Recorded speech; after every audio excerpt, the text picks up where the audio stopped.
As we all know, there is an insurmountable pressure to perform today. The ideas being staunchly propagated is not to merely do well in the rat race but to conquer it.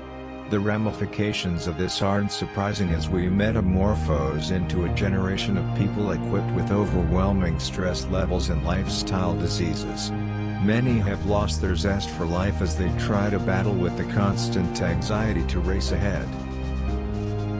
So when this is the current scenario, it isn't shocking to witness the once cherished principles and ethics to be superseded with the natural desire to succeed. After all, society looks at those who exude power and wealth rather than those who lead humble lives with esteemed values and ethics.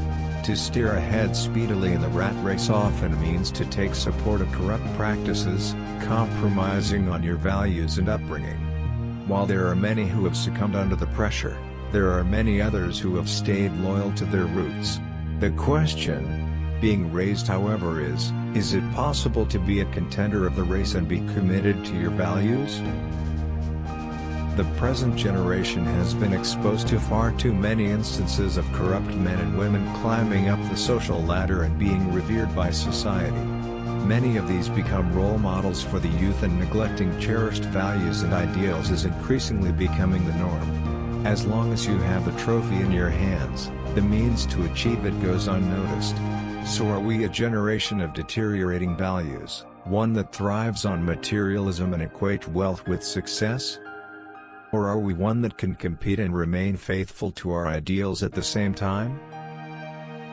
It is a well-accepted fact that the real world exists in different shades of gray rather than the established white and black. The biggest reason behind this is the interpretation of ethics by different people.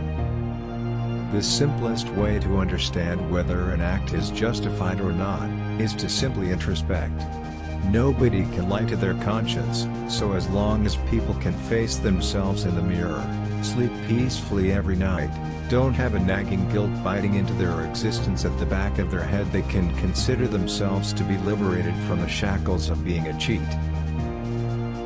But then maybe, we are a thick-skinned race that doesn't flinch as long as we have achieved the victory cup.